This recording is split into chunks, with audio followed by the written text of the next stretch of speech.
안녕하세요, 반갑습니다. 와인마신 아톰 이준혁입니다. 오늘은 캘리포니아의 레전드 한 분을 모셨습니다. 바로 샤또 몬텔레나의 오너이신 보 바렛 씨를 모셨습니다. 우선 바쁜 스케줄에도 시간을 내어주셔서 진심으로 감사드립니다. First of all, I would sincerely like to thank you for taking the time to join despite your busy schedule. This year marks the 5th anniversary of the judgment of Paris. I understand that you are visiting Korea to commemorate this historic event. Yeah. And what has been your impression Korea so far? It's awesome. Fantastic. No, the reception has just been really overwhelming. That it's really been a ton of fun and people are excited about it still. And I think it's just a great story and I think people like it. So my reception has been, as I said, fantastic. Okay.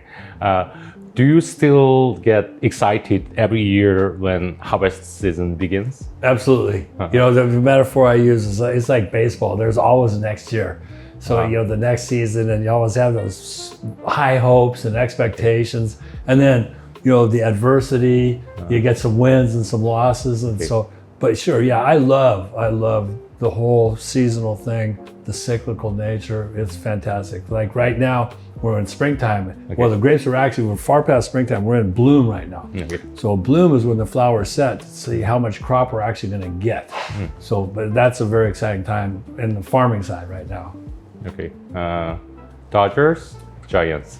Oh, Giants all the way, man, come on. But I grew up in LA, so I am one of the baseless Giants fans that does not hate the Dodgers, because when I grew up it was the super famous Dodgers, you know, Ron Cey and Tommy Lasorda and all that, Sandy Koufax. So I'm one of the San Francisco Giants that has massive respect for the Dodgers too. Most San Francisco fans, they hate the Dodgers because they win too much.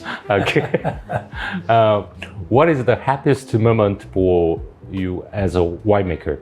Probably the harvest party. When, you know, when the harvest is finished, you know, that it's really the closure for the year. You know, we work, you know, the farming, we work all summer, you know, grow the grapes, and then the harvest is so busy.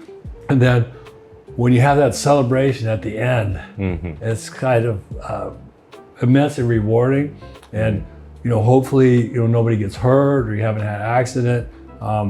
That we enjoy our, you know, the new interns or anybody new to the team. So it really kind of closes our year, and then the next year starts again. So, but yeah, the harvest party is the best. And on the other hand, what is usually the most stressful part of the making wine? The weather, yeah. You know, California, in Europe, it's the rain during harvest. In California, it's maybe wind or, you know, fires or something like that. So yeah, the most stressful part is the things you cannot control. You can't worry about it, but it's still stressful. You know what I mean? Yeah. It's like, you can't change the weather. So there's no point in worrying about it. But does it cause stress? Sure. Like in 22, had this really hot wind that normally lasts only 3 days. In 22, it lasted 10. So we normally pick with 2 crews every night. And in 22, we had to send out 6 crews in one night. So that's the stress, and that's all about the weather. See, the 1976 judgment of Paris is still considered one of the most iconic moments in wine history. How did your family react at the time when the results were announced? And what was the atmosphere when people first heard that Château Montelena had won? Do you know the American surf word stoked? Stoked means it was awesome. It was fantastic. No, we were tremendously excited.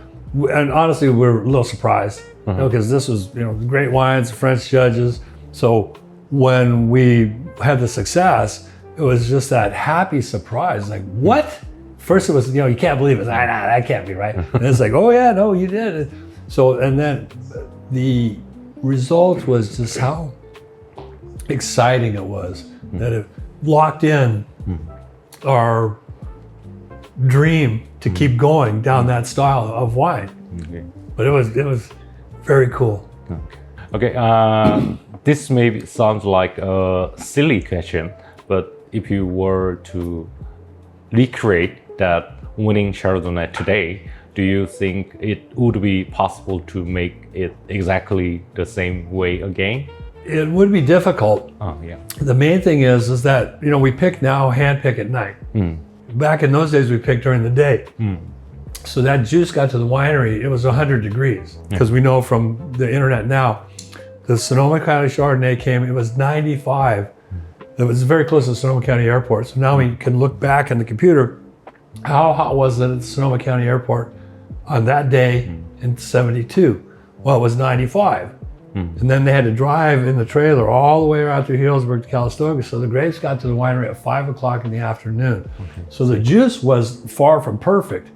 So to recreate that one, that's how it got in the film where the wine pinks, it changes color. That's from the anthocyanin, or the enzyme basically.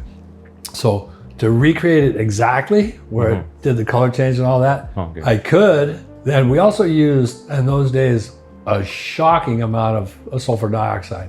So because that was a reductive reaction. So the juice was very reduced to protect it from oxygen.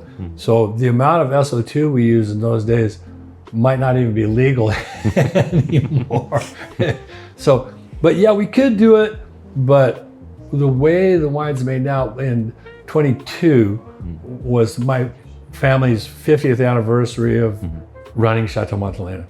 So that year we created a replica from those. So unbelievably, the Napa Chardonnay vineyard was 10 acres, and that was owned by the Hannas in 1972, 73, let's go with 73. The Bacigalupi family owned the what's now Russian River component, and the Dick family owned Belterre, the Alexander Valley component. So that wine was actually 3 different vineyards and what are 3 different AVAs today. So we did make that wine again, but we didn't pick it at 100 degrees or anything like that. So we did make the wine again, and it had a lot of that same complexity because that wine did have a softness from the Alexander Valley that our Chardonnay, we don't, because we're making pure Napa Valley now. So the little bit of softness that was in it at that time, it was a little bit more Merceau than what we make now. It's all, more of a single vineyard, single site in Napa Valley rather than the 3 vineyards we used on that one. But yeah, it'd be fun to do it again. But I would say I would still pick the grapes at night and not make them 100 degrees. And I would probably use less SO2. See, I think that you are thirsty, right? Yeah. We're doing some great wine. All right. Out of a big bottle. Always fun, celebration bottle. This is one of the ones we've been celebrating here in Korea. As you said, the first question you asked me is, are you celebrating here in Korea? I said, oh yeah. Okay, cheers. Cheers.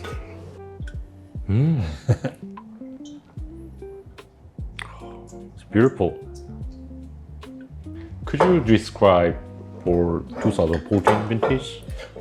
Yeah, the 14, people ask me a lot about climate change and global warming. Yeah. At 14 and 15, that was the last time we thought it was a real thing. Since then, the weather's been cold and back to normal that we saw in the 70s and 80s. So in my 50 years of growing grapes in Napa, I haven't seen anything yet that I didn't see before. Like the weather, with the 77, 78, 70 were the drought then, the hot weather, 87, 88, that whole thing. So we saw it before. But the 14 was in a kind of a warm cycle. The 15 was the hottest of the one. So the 14 was pretty warm. It was a really good year. But Napa, our Chardonnay in Napa is very reliable. We're picking at the end of August, first week of September. And really our hot weather starts in the second half of September and October. So what we find in Napa is the Chardonnay is actually quite reliable weather-wise because it's at the end of summer and it's before we have that fall weather where it's very dramatic, like the hot, dry winds and stuff like that. So the 14 was just a very good year, but it's a little bit California in the style, as opposed to a cooler vintage where we run into something like the 16 or something like that. But it's a very Napa Valley vintage, really nice, lush flavors and a good mouthfeel and texture. It's great. And the layering, and the big bottle is so super bright fruit. what we do is, being non-malolactic, all the French winemaking tools, most Americans think, well, because the French do, we have to do, so we have to do an ML. So where we grow the Chardonnay, it's a very narrow latitude of land where it's warm enough at night that we don't need to do the malolactic.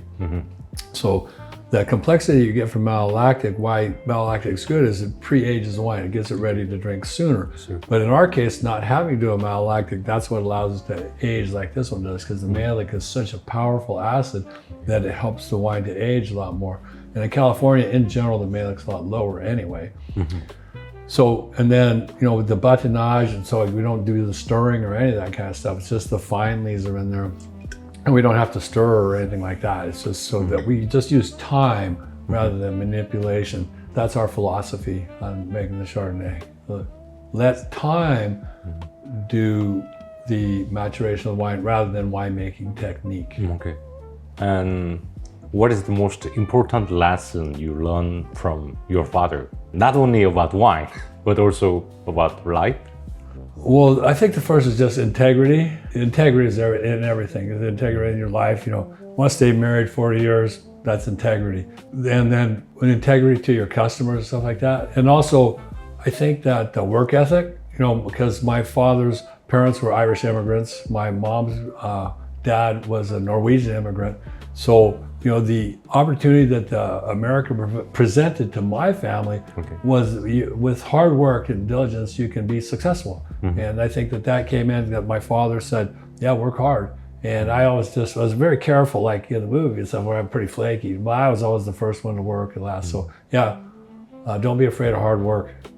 I think that was the one. Okay. And you like scuba and swimming. Oh, scuba. Well, you got to remember. So I grew up in the ocean in Southern California. I didn't move to Calistoga till I was 18. Okay. So my whole, school, high school, everything, it was the Los Angeles surf culture. Okay. And that's the way in the movie that he comes out, it's the surf culture and all that. So that's where I grew up. But when I was 18, I moved to Calistoga. And that's where I got interested, that I found that I could have a job where I wouldn't have to wear a tie or a suit for that matter. This is not my normal clothes, Okay. I wear this because I'm here in Korea and people dress nice here. But so I just found out that I love the agriculture part of what we're doing, and then started working in the winery, and I love that too. So it worked out really well. And also, I'm dive master. From dive master. Dive. Well, you see my ring here. You see that one? The octopus. Yeah. Well, here it's really where you live. It's great because it's so easy to get to Indonesia. For us to get to Indonesia, it's a long haul. Okay. Because when you go to Banda Aceh or stuff like that. So as a diver, I wouldn't mind living in Seoul because then I could just shoot down to the Coral Triangle like that. Okay. Okay. How did you feel when the movie Photoshop was released? And was there anything in the film that felt very different from reality? Yeah. We thought it was great because we got to remember that movie was coming out at the end of the financial crisis. Okay. And the tourism had really fallen off in Napa Valley. So everybody thought it was great that the film came out, and it kind of put wine back on people. Hey, maybe we should go to Napa Valley. So that was the best thing we thought about it, is it started bringing the visitors back to Napa Valley.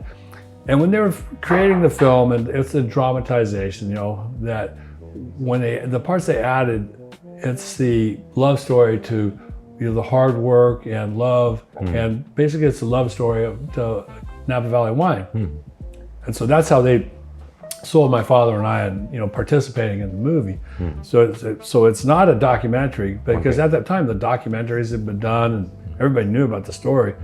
We felt good about it because it was kind of, Château Montelena was featured, but it was really about wine and the people. And so we felt pretty good about the movie. And it's kind of interesting how film, they take maybe a minor incident, like the discoloration of the wine. It was very minor. But in the movie, it becomes a pivotal obstacle to overcome. Or the people bringing the wine to France. They just took it in their baggage. They just took it with them. There was no drama. So to make the film interesting, and they told us they were going to do that. They told us. We knew, and we had script approval, stuff like that. So we had a lot of control. If you had to describe the core philosophy of the Château Montelena in just one sentence, what would it be? Oh my. There's so many. So the core philosophy is to pack as much good stuff in that bottle as we can. So there's so much good stuff in there that it's hard to get the cork in. You know, because we really wanted to reward. My family, we think so much about people that buy our wine. That's the thing, is that the core philosophy is somebody is making the bet to buy our bottle of wine, and our job is to make that bet pay or overpay, or there's the American word for it is over deliver. So that is our core philosophy, is take these great vineyards with diligence and precision and care, pack that vineyard into that bottle with as much of that vineyard character as we can to really deliver a fantastic reward to the person that takes that first chance to buy our wine. It's really to over deliver is really what I would say. Should try to some red wine? Sure. Red wine. There's a funny story, because you know my wife Heidi's a winemaker too, and she was making wine for this company called Dalla Valle, right? Gustav Dalla Valle. Dalla Valle is Italian. Yeah. And he says, this is Italian accent, very thick. You know, the only job of white wine is to get you ready for red wine. Okay. Oh. Yeah, this is our flagship wine. This is really Montelena was established to make this singular wine. The Chardonnay was just to help fund the development of the estate cab program. Okay. When making Cabernet Sauvignon, what do you personally consider the most important fact? Making Cabernet? Yeah, Cabernet Sauvignon. That it has to reflect the land, the light, and that year. The place and the year and the house that it came from. But the house kind of follows from the place. So yeah, distinct sense of place and really balanced and delicious. Because we never really made wine for Robert Parker, those big red wines that were like the best they're ever gonna be is 2 years before you sell it when he's judging the wine. So those wines were pre-aged, and we never would do that. So our whole philosophy on it is like that, to make wines that taste, you know, great when they're young, but they age forever. Basically, a lot of the classic European Bordeaux rules really taste like that. Tastes like Montelena and Montelena alone. So not 200% new wood, because that's generic. Not 16 alcohol, that's generic. So those style of Cabernet, which the US, which we call BRWs, big red wines, the bigger the better. The label says Cabernet, but it's just a massive, huge, big red wine. That's not what we do. We really wanted to have, you know, that great balance, you know, good acid, good alcohol, and all that stuff to have it really be tasty. But I would say the sense of place and that year. Okay, I see. Beautiful. Oh. When our Cabernets are young, they're really dominated by the ripe fruit. But as the ripe fruit starts to age out and the bouquet starts to develop, that's when they really start to get good, and you get the layering and the minerality. So they're really tasty when they're young. But you know, an older one like this, it's always fun to taste. When crafting wine, how do you determine the balance between power and elegance? It's not as complicated as you would think. It's because the elegance is defined by, you know, the style. When I say style as a winemaker, you know, my whole career was production, right? So using the fundamental chemistry of wine, which is the acid, alcohol, and pH, that's classic European style. For Americans, it breaks up the trinity, because then you have to have the sugar for the American palate, for the sweetness of, you know, you've tasted a lot of American wines, how they're all, a lot of them can be sweet. They're made for the American palate. Americans love sweet. There's no way, but that's not what we make for. But basically, if you stick within the fundamental chemistry of 14 alcohol, and red wine 3.55 to 3.75 pH, and the acid is like, you know, 5 to 6.5 grams per liter. Working that is where you get your elegance. So this is the boring part of winemaking, is the science. The science is boring. Science. But like in science, the word elemental is very important. So the elemental shaping of the wine around the classic proper balance is where we have always worked. 14 alcohol is our target, not 15, not 12. It's always that 14 is ideal. So you get that. So then from that, that's your structure. And then you put your decorations on your structure. So you have black fruits, red fruits, high molecular weight tannin, low, smooth tannin, a little bit of grippy tannin. So that's when you're sculpting the Cabernet. You just have to, it's the shaping. That's a lot of the fun of making red wine, is that shaping. What do you believe is currently the biggest challenge facing Napa Valley today? The government of California. Sorry. That's right. That is. The government of California right now is anti-agriculture and anti-employer. They make it difficult to create good jobs. And they make it difficult to take care of your land. But basically that's the biggest challenge. So no, I don't worry about, where I would say the pullback in wine consumption, stuff like that. It's just a maturation of the market that it grew. Like, I think Korea's the same. Nobody was drinking wine. Everybody starts drinking wine, and it goes up. In the U.S. went up, compounded growth went up 3 to 5% every year for 30 years. And for some reason, people thought that would never end. But then, as the American wine market matured, it turned out that everybody made too much wine for the U.S. market. And so I think that's mirrored a little bit here, because Korea didn't have a long wine drinking tradition, and neither did the United States because of Prohibition. So as our market grew, everything, it's going to go like that forever. So I went to Fresno State. We did ag econ, and so that when a market matures, then you have to be prepared for that. I don't think the demand for wine is lowering as much as it's not growing. So when it's not growing, people say, it's the end of the world. But I don't think so. I think it's just I think the Korean market, the U.S. market has matured, and I think that it's a normal part of. Remember, it's still agriculture, and anything in agriculture that makes money will always get overproduced.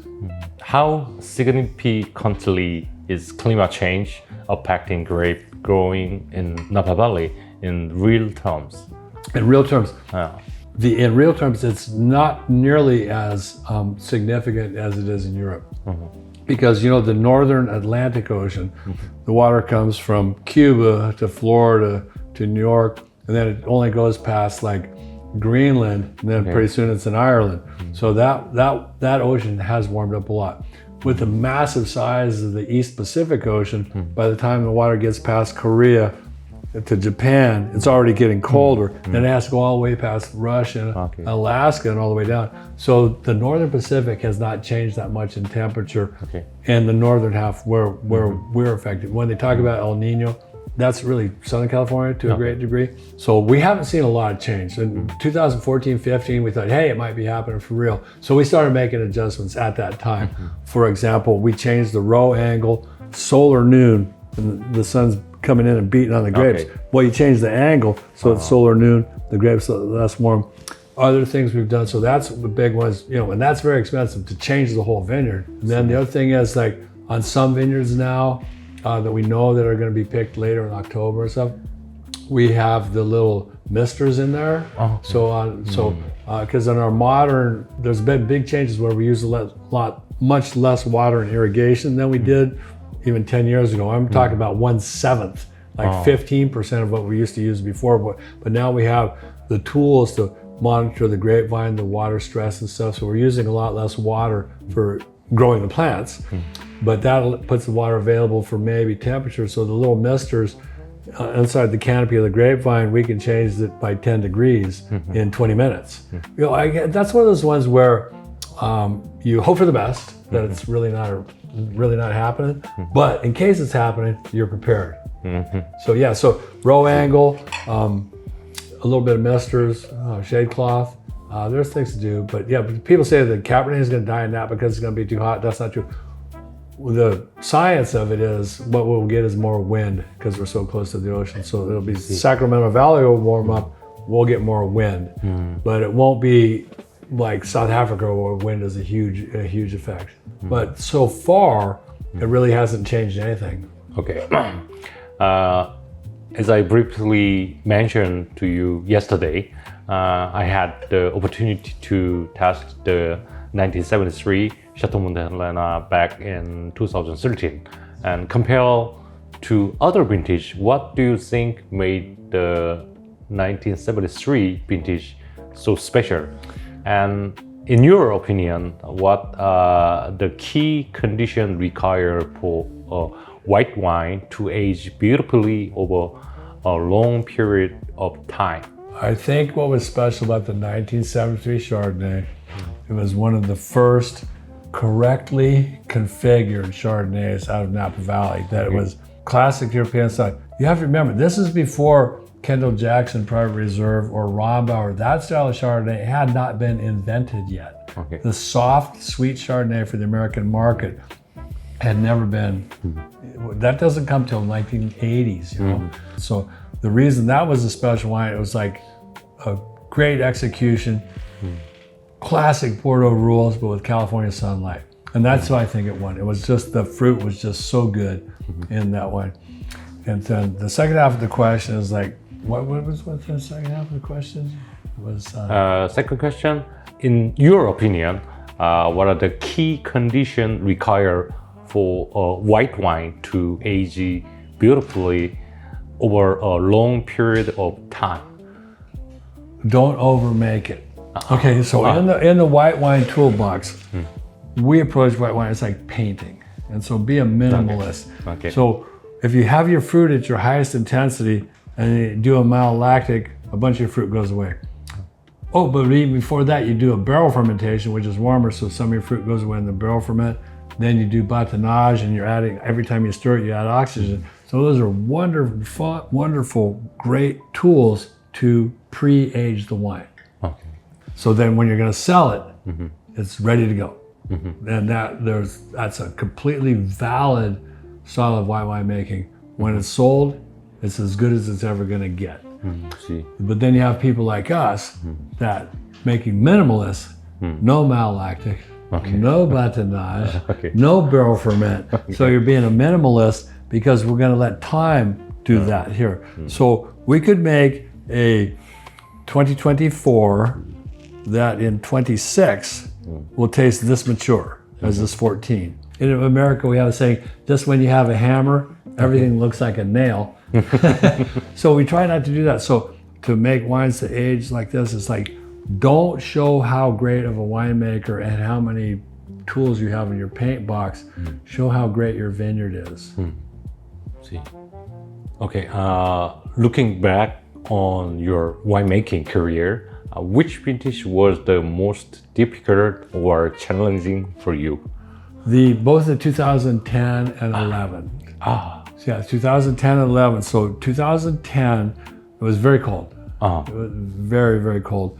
So 2010 took all of our farming skills to get it right. Okay. And so what happened, it was so cold that many people panicked and they took off all their leaves. And that vintage, we call that one Norwegians at the beach, where they take off all their clothes and then they get sunburned. So everybody, not us, but everybody else peeled off all their leaves to get sun on the fruit to get them to turn black and ripen. And I said, that's a bad idea because they're going to get sunburned, because one of these days it's going to get hot and the grapes will fry. So that's what happened in 2010.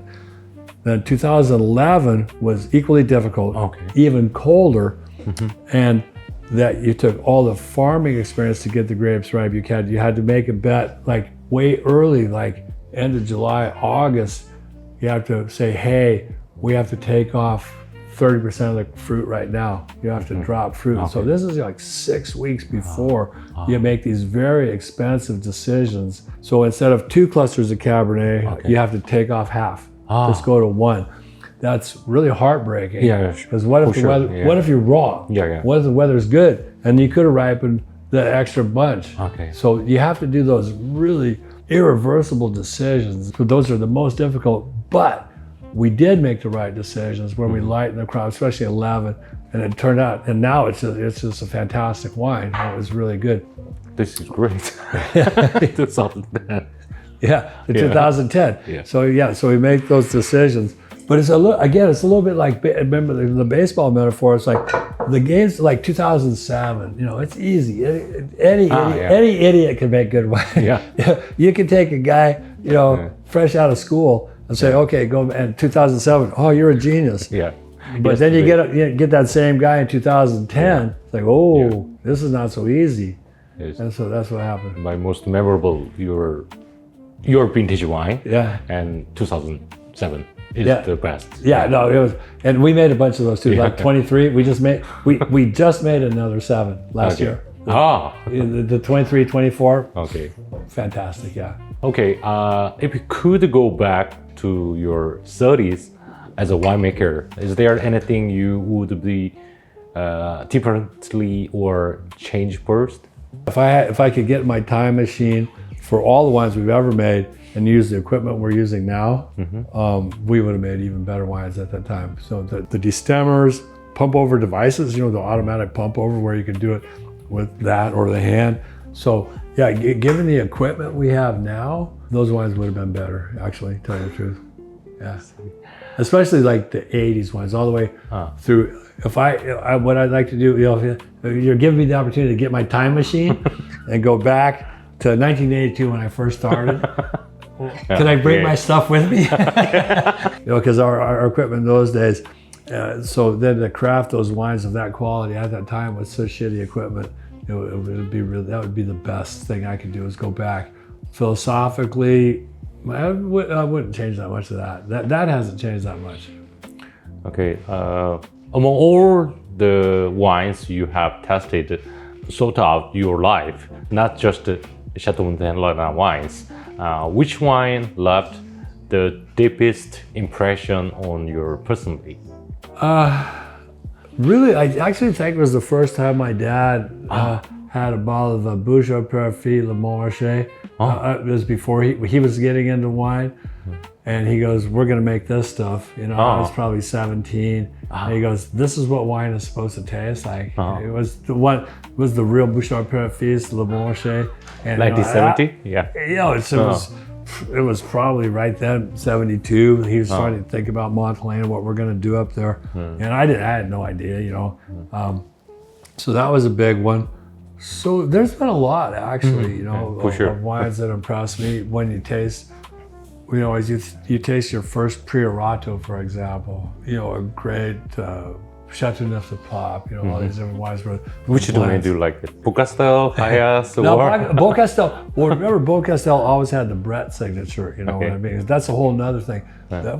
Back in my time machine, if I could have made in 1986 with no Brettanomyces, you know, and better microbiology, better cooperage.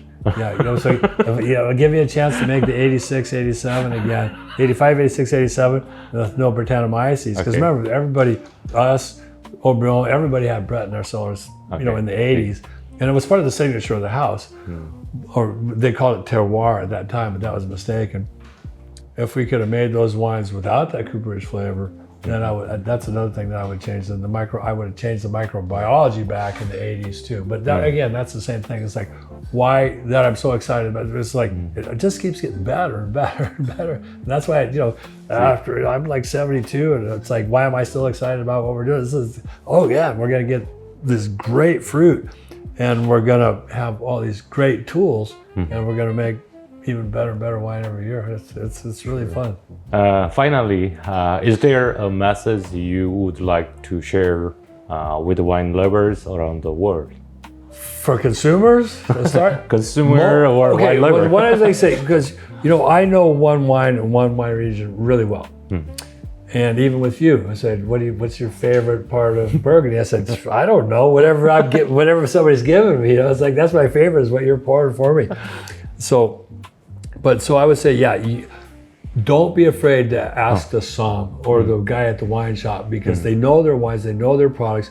Tell them what you like or what your flavor is. Let them make a suggestion, but actually go trust the guys like you who are going to make a great recommendation and to say, how did you feel about that wine? Oh, that wine was too sour for me. Okay, well now try this one. And the same with me, like how I've learned about wines. like the first Priorato I ever tasted was recommended by a som because he goes, "Have you ever had Priorato?" I go, "I don't even know what that is," you know. So that's what I say. My best for wine consumers is my best thing is don't be shy. Tell them I don't know anything. Bring me something really good and not too expensive, and they won't. They will bring you something good. Okay. Thank you for taking your time. All right. Thanks for the interview. It's been fun. Okay. 오늘 그 보바렛 씨를 모시고 이야기를 좀 나눴었는데 말씀 너무 잘해주시고 너무 유쾌하시고 역시 전설은 그냥 있지 않나 싶습니다. Mr. Barrett. How's the Korean heart? It's like this. Yeah, like this. Like this? Okay. Like that. Okay.